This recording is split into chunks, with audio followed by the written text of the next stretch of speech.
Hola, soy el profesor Jorge Cervilla y vamos a proseguir hoy avanzando dentro de la sección de trastornos de ansiedad o trastornos neuróticos del curso elemental de psiquiatría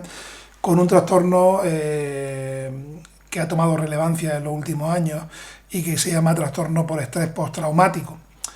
Veremos en un momento en qué consiste, pero la frecuencia habitualmente se estima en torno al 1 y pico % en Europa y bastante más alta, quizá porque hay más conciencia de este trastorno o porque es más frecuente en Estados Unidos, donde es del 3,5%. Es más frecuente en mujeres, casi el doble más frecuente que en hombres.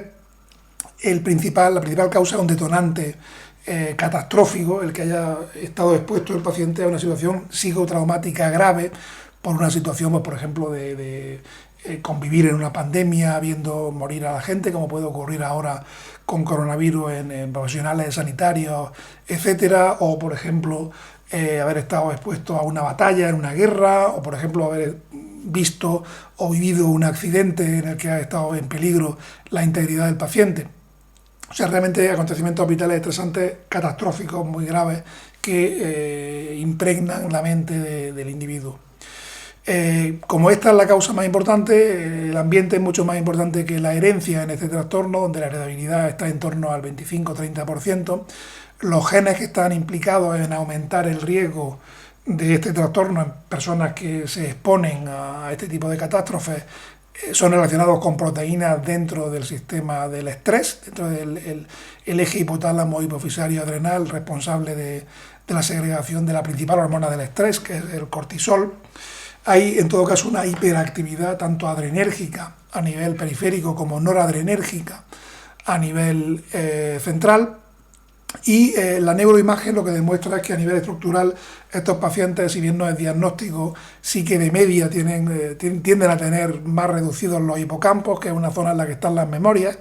que son parte de la sintomatología que ocurre en este tipo de trastorno. Y a nivel funcional lo que se observa es una hipoactividad de la zona prefrontal, del lóbulo frontal, con disminución de la capacidad para decidir, y una hiperactividad de determinadas zonas del sistema límbico, en particular la amígdala, como ocurre en otros trastornos de ansiedad.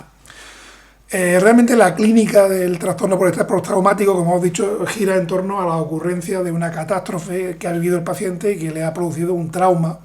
a nivel psíquico, un psicotrauma, un impacto importante que detona una serie de síntomas. Los síntomas ocurren en 4 esferas, algunos son más característicos que otros, pero realmente la mezcla de síntomas es muy importante. Por ejemplo, hay síntomas de evitación, referente a que el paciente de manera activa o inconsciente evita hablar de la catástrofe, tiene una insensibilidad emocional aparente cuando se habla de la catástrofe. Hay dificultades a veces, si uno tiene el paciente tiene la idea de recordar los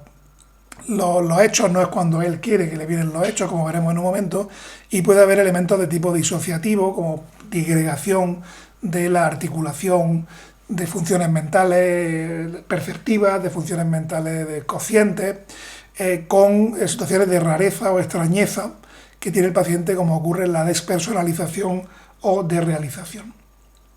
Por otro lado, quizá lo más característico son la ocurrencia, cuando el paciente no quiere, de sintomatología intrusiva con imágenes recurrentes, flashbacks que se le han quedado grabados de la situación traumática, o con pesadillas intensas de la situación traumática. A veces también viene en formato de pensamiento al respecto. O sea que realmente puede haber, por un lado, una evitación activa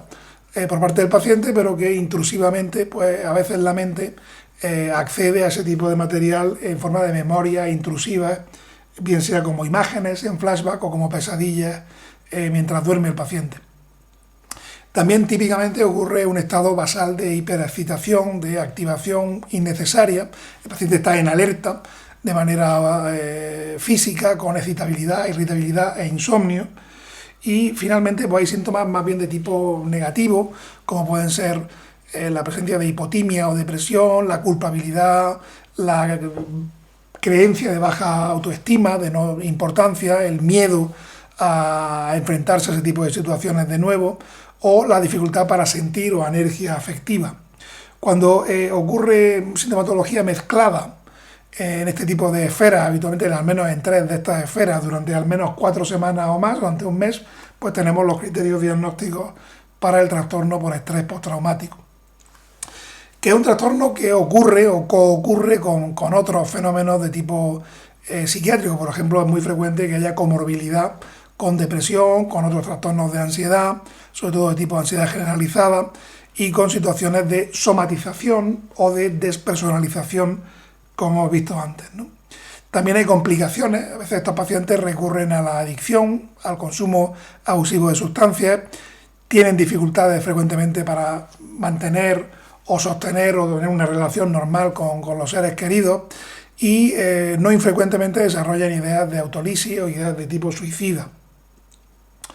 Es importante distinguir el trastorno por estrés postraumático de otros trastornos que se pueden parecer. Hay un trastorno parecido en el que el trauma es menor, hay un menor impacto, pero que produce una reacción muy parecida, con la única diferencia de que es menos intensa y menos duradera, dura menos de 4 semanas, y entonces se denomina trastorno por estrés agudo. Por lo demás, muy parecido al trastorno por estrés postraumático, solo que menor en intensidad y sobre todo en duración. Luego tenemos otro trastorno que es más frecuente, menos grave, y que ocurre como adaptación a acontecimientos vitales estresantes más leves, y que habitualmente cursa con sintomatología mucho más general de tipo ansioso, depresivo o mixta, como es el trastorno adaptativo. También hay que distinguirlo de la depresión, con la cual puede ser comórbido, o de la psicosis, en las que las imágenes que le vienen al paciente en formato